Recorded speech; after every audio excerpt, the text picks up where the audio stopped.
Lucas, capítulo 3. E aconteceu que, ao ser todo o povo batizado, também o foi Jesus. E estando ele a orar, o céu se abriu.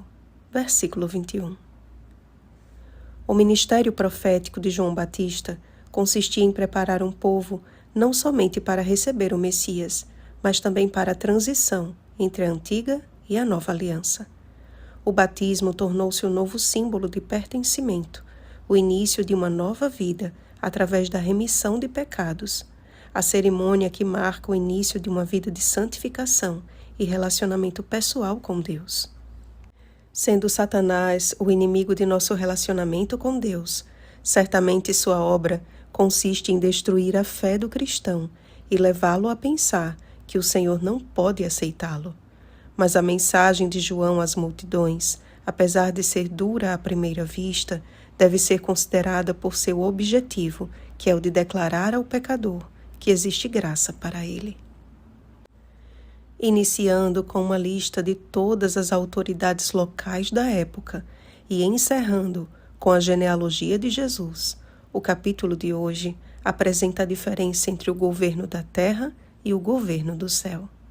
Todos os nomes citados no começo, por mais que seus cargos lhes conferissem privilégios, não podem ser comparados com o nome acima de todos os nomes que encerra o capítulo.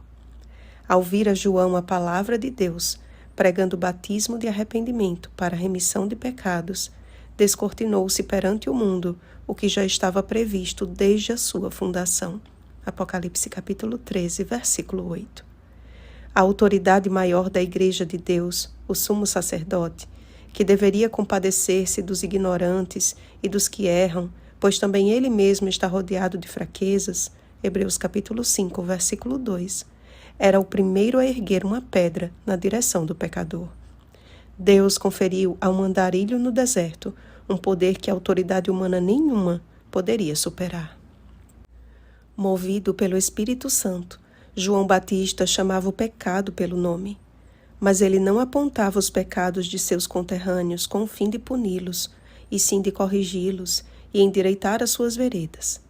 Diante das multidões, sua voz clamava em favor daquele que viria após ele, preparando os corações para recebê-lo. Seu discurso era de fácil compreensão diante de todos. Difícil era colocá-lo em prática. Quando as multidões lhe perguntaram: "Que havemos, pois, de fazer?", a sua resposta em resumo foi: pratiquem o amor altruísta. Esta é a fonte dos frutos dignos de arrependimento. Aos publicanos, João disse: sejam honestos. Aos soldados, cumpram sua função com justiça. E a Herodes replicava o mandamento que diz: não adulterarás. Êxodo capítulo 20, versículo 14. A finalidade de João colocar o dedo na ferida daqueles que o ouviam não era para magoá-los, mas para que os feridos sentissem a dor de quem necessita de cura. Eles estavam prestes a testemunhar o batismo daquele que nem precisava passar por este símbolo, mas que o fez para nos dar o exemplo. Do Filho amado ao Filho de Deus, a genealogia de Jesus Cristo revela que, geração após geração, o homem não pôde criar uma alternativa sequer que fosse capaz de salvar. Somente em Jesus o mundo pôde contemplar a salvação de Deus. Somente ele venceu os grilhões da morte. Aquelas respostas dadas por João ao povo não representavam salvação por obras, mas os frutos da salvação, ou seja, a consequência de quem já foi salvo. Os terríveis resultados da queda do primeiro Adão teriam finalmente a perfeita solução, porque se pela ofensa de um só morreram muitos, muito mais a graça de Deus e o dom pela graça de um só homem, Jesus Cristo, foram abundantes sobre muitos. Romanos capítulo 5, versículo 15. Cabe a nós, portanto, aceitar este dom gratuito de Deus e, batizados com o Espírito Santo, praticar a nossa fé em Cristo, seguindo seus passos. 1 Pedro capítulo 2, versículo 21. Para Deus, não importa qual a função ou o cargo que desempenhamos neste mundo, porque para com Deus não há acepção de pessoas. Romanos capítulo 2, versículo 11. Que o Espírito Santo continue nos guiando a toda a verdade. João capítulo 16, versículo 13.